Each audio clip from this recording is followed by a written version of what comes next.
কথার কথা বলছি না, আপনারাই একবার করে দেখবেন এই রেসিপিটি। মাত্র হাতে 15 মিনিট সময় থাকলে সুস্বাদু এই হেলদি ব্রেকফাস্টটি করে নিতে পারবেন। বাচ্চা থেকে বড় সবার জন্য হেলদি হবে এই খাবারটি। নামমাত্র তেলে তৈরি, সুস্বাদু সবজি দিয়ে তৈরি এই ব্রেকফাস্ট রেসিপিটি চলুন আপনাদের সাথে শেয়ার করব। তার আগে সকলকে আমার ডেইলি রান্নার চ্যানেলে আরও একবার স্বাগত জানাই।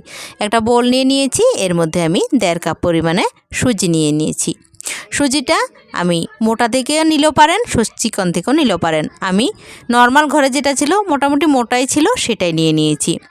এবার দেখুন 1 গ্লাস জল দেখালাম, এখান থেকে জলটা কুমকুম গরম ছিল, এই জলটা কিছুটা দিয়ে এটাকে মাখিয়ে রাখলাম। কতটুকু জল লেগেছে? প্রায় আধা গ্লাসের মতো জল লেগেছে। দেখুন এবার সুজিটাকে মাখিয়ে নিয়ে 2-3 মিনিট রেস্টে রেখেছি। আমার হাতে বেশি সময় ছিল না, ওই 2-3 মিনিট। 2-3 মিনিট পর আমি এর মধ্যে 1 কাপ পরিমাণে আটা মেশালাম। আটা মিশিয়ে আবারও বাকি জলটা দিয়ে দিলাম। দেখুন মাখতে মাখতে আপনারা বুঝতে পারবেন ঠিক কতটুকু জল লাগবে। এবার পরিমাণ মতো লবণ দিয়ে দিয়েছি। লবণটা দিয়ে এবার আবারও ফেটিয়ে নিচ্ছি। কিছুটা ফেটানোর পর এর মধ্যে কিছু সবজি অ্যাড করছি। সবজিটা আপনারা চাইলে কোনোটা স্কিপও করতে পারেন, আবার কোনোটা অ্যাডও করতে পারেন। এখানে আমি নিয়ে নিচ্ছি টমেটো কুচি, পেঁয়াজ কলি কুচি, বিনস কুচি, গাজর কুচি আর পেঁয়াজ কুচনো। কাঁচা লঙ্কা কুচনো এ পর্যায়ে ব্যবহার করতে পারেন। আমার মনে ছিল না, আমি শেষের দিকে দিয়েছিলাম সামান্য একটু কাঁচা লঙ্কা বাটা।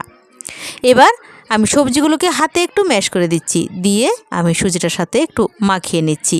এই কাজটা হাতে করলে একটু ভালো হবে। একটু আমি চটকে নিয়েছি সবজিটাকে, আলাদাভাবে সবজিটাকে চটকে দিলেও পারেন, আমি এখানে দিয়ে একবারে চটকে দিলাম। এবার উপর থেকে একটা ডিম ভেঙে দিয়ে দিলাম। এবার আরও কিছুটা ধনেপাতা দিয়ে এবার বেশ ভালোভাবে ফেটিয়ে নেব। দেখুন ফেটাতে ফেটাতে আপনারা গ্রেভিটা অনেকটাই বুঝতে পারবেন, অনেকটা কিন্তু ঘন আছে।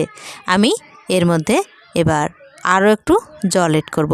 মোটামুটি পুরো 1 গ্লাস জল এখানে লেগেছিল। এবার এটা হয়ে গেছে। আমি এবার চলুন আপনাদেরকে ওভেনের কাছে নিয়ে যাব। ওভেনের কাছে চলে এসেছি, বড় একটা তাওয়া বসিয়ে দিয়েছি। ছোট প্যানগুলো থাকলে সেগুলো বসাতে পারবেন। এবার সামান্য একটু তেল দিয়ে সেটাকে একটু ব্রাশ করে দিলাম। ওই যে বলেছিলাম কাঁচা লঙ্কা বাটা দিয়েছিলাম একটু, সেটা দিয়ে এবার ভালোভাবে আবারও ব্যাটারটাকে গুলে নিচ্ছি। এবার আমি এর মধ্যে দিয়ে দেব। দেখুন 2 থেকে আড়াই হাতা মতো আমি একটা রুটি করতে দিয়ে দেব। এভাবে সামান্য তেল দিয়ে সকালের ব্রেকফাস্টে হেলদি সবজি দিয়ে রুটি গোলা করে খেয়ে দেখবেন। এগুলোকে কেউ জল রুটিও বলে, আবার কেউ গোলা রুটিও বলে। দেখুন কত সহজে হয়ে যাচ্ছে। 15 মিনিট হাতে সময় থাকলেই তৈরি হয়ে যাবে এরকম একটা রেসিপি। লো ফ্লেমে এটাকে 5 থেকে 7 মিনিট একটা পিঠ হতে দেবেন। তারপরে একটা পিঠ হয়ে গেলে আবারও উল্টে পাল্টে দিলাম। এবার আরও একটা পিঠ হওয়ার জন্য কিছুক্ষণ অপেক্ষা করব। এবার যদি মনে করেন যে আরেকটু তেল আপনারা দিতে চান, তাহলে উপর থেকে একটু ব্রাশ করে দিতে পারেন। দিলাম উপর থেকে আরও একটু তেল ব্রাশ করে। এইভাবে একটা রুটি ভাজতে প্রায় 8 থেকে 9 মিনিট সময় লেগে যাবে। লো ফ্লেমে এভাবে ভাজতে হবে। গ্যাসের আঁচ বুঝতে কোনোটা লো ফ্লেমও হতে পারে, আবার হাই ফ্লেমও হতে পারে। যেমন ছোট আঁচ হলে হাই ফ্লেমেই ভাজতে পারবেন। দেখুন আমি লাল লাল করে ভেজে নিয়েছি। এবার একটা নামিয়ে নিচ্ছি, আপনাদেরকে দেখিয়ে দিচ্ছি। দেখুন এরকম লাল লাল হলে আমি নামিয়ে নিলাম একটা। এবার আরও একটা আপনাদের সাথে শেয়ার করছি। আবারও সামান্য একটু তেল দিয়ে দিলাম, একটু তেলটা ব্রাশ করে দিয়েছি উপর থেকে। দেখুন এভাবে দিয়ে দিলে কীভাবে নিজে নিজে ছড়িয়ে যাচ্ছে। একটু হাতার পিঠ দিয়ে একটু চারিদিকে ছড়িয়ে দিলেই তৈরি হয়ে যাচ্ছে সুস্বাদু সবজি মেশানো গোলা রুটি। চাইলে আপনারা কিন্তু এখানে সামান্য একটু মিষ্টিও ব্যবহার করতে পারেন। অনেকে একটু মিষ্টি মিষ্টি খেতে পছন্দ করেন, কিন্তু আমি এখানে আজকে নোনতাভাবেই সেটা করলাম।